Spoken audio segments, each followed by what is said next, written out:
आजमगढ़ में शुरू होने वाली है सियासी महाभारत। अखिलेश के सामने चुनाव लड़ेंगे असदुद्दीन ओवैसी। यूपी में सपा के खिलाफ जाल बुन रहे ओवैसी। क्या उपचुनाव से पहले भाजपा से हुई है कोई डील?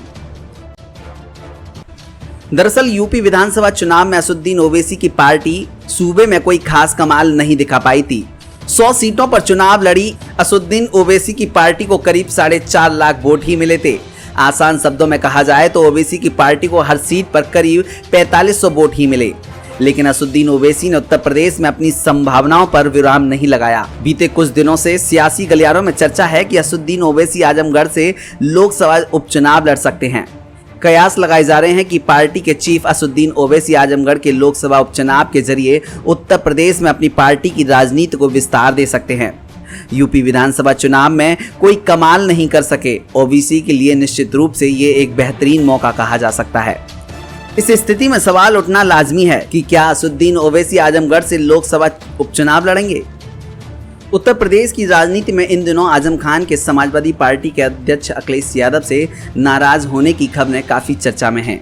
आजम खान के गुस्से को उनके समर्थक समाजवादी पार्टी के सबसे बड़े वोट बैंक मुस्लिम समुदाय की अखिलेश यादव से बढ़ती दूरी के तौर पर दर्शा रहे हैं। वहीं आजम खान की इस नाराजगी को बल इस बात से भी मिला कि उन्होंने जेल में मिलने आए शिवपाल से मुलाकात की। इतना ही नहीं, आजम खान ने आरएलडी अध्यक्ष जयंत चौधरी और कांग्रेस नेता प्रमोद कृष्णम से भी मुलाकात की। लेकिन समाजवादी पार्टी के विधायक रविदास मेहरोत्रा और अन्य सपा नेताओं से मिलने से इनकार कर दिया। देखा जाए तो आजम खान ने अखिलेश यादव को अपनी नाराजगी का साफ इशारा कर दिया है। वहीं अखिलेश यादव के चाचा शिवपाल यादव ने पहले से ही उनके खिलाफ मोर्चा खोल रखा है। सीएम योगी आदित्यनाथ से मुलाकात से लेकर ट्विटर पर भगवा दल के जैसे ही विचार शेयर कर शिवपाल यादव ने संकेतों की झड़ी लगा दी है।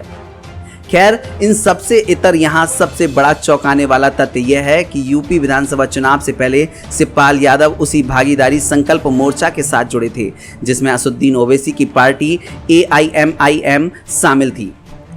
कयास लगाए जा रहे हैं कि शिवपाल यादव और आजम खान ने मिलकर असदुद्दीन ओवैसी को आजमगढ़ लोकसभा सीट पर होने वाले उपचुनाव लड़ने के लिए मनाने की कोशिश करना शुरू कर दिया है। अगर ऐसा हो जाता है तो उत्तर प्रदेश में मुस्लिम सियासत को एक नया चेहरा मिल जाएगा। अखिलेश यादव के विधायक बनने के बाद खाली हो चुकी आजमगढ़ लोकसभा सीट समाजवादी पार्टी के लिए नाक का सवाल है। लेकिन हाल में ही हुए MLC चुनाव में मिली करारी हार के बावजूद अखिलेश यादव सीख लेते नजर नहीं आ रहे हैं। आजमगढ़ की 10 विधानसभा सीटों पर समाजवादी पार्टी का कब्जा होने के बावजूद इस MLC सीट पर पार्टी के उम्मीदवार का न जीतना किसी झटके से कम नहीं है। माना जा रहा है कि समाजवादी पार्टी के इस व्यवहार से स्थानीय नेताओं में व्यापक रोष उपजा है। इतना ही नहीं, आजमगढ़ में अब खुलकर गुटबाजी भी सामने आने लगी है। समाजवादी पार्टी के कई नेता अब इस सीट से सांसद बनने के ख्वाब देख रहे हैं। बहुत हद तक संभव है कि नेताओं की इस गुटबाजी का असर लोकसभा उपचुनाव के नतीजों पर भी दिखाई पड़े, क्योंकि भितरघात की संभावना से इनकार नहीं किया जा सकता। वहीं आजमगढ़ के लोकसभा उपचुनाव में बसपा सुप्रीमो मायावती भी दलित मुस्लिम गठजोड़ को ताकत को आजमाने का मौका देख रही हैं। अगर ऐसा होता है तो अखिलेश यादव के लिए आजमगढ़ का अपना किला बचाना मुश्किल हो जाएगा, क्योंकि इस स्थिति में वोटों का बंटवारा सीधे तौर पर भाजपा को भी लाभ पहुंचाएगा। वहीं इस सीट पर असदुद्दीन ओवैसी की संभावनाओं पर नजर डाली जाए तो एक मुस्लिम समर्थक नेता की छवि के चलते मुसलमानों का वोट हासिल करने में उन्हें कोई दिक्कत नहीं होगी। वहीं शिवपाल यादव और आजम खान का साथ मिल जाने पर यादव वोट बैंक के भी ओवैसी के साथ जुड़ने की संभावना बन जाती है। प्रमोद कृष्णम से मुलाकात कहीं न कहीं कांग्रेस की ओर से भी इस अंदर खाने पकाई जा रही खिचड़ी में छौंक की तरह नजर आ रही है।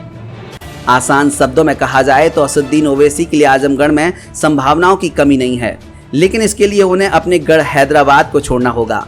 अगर ओवैसी ये फैसला कर लेते हैं तो उत्तर प्रदेश में केवल मुस्लिम सियासत ही नहीं, पूरी राजनीति में एक बड़ा बदलाव देखने को मिल सकता है। ब्यूरो रिपोर्ट, मीडिया हलचल।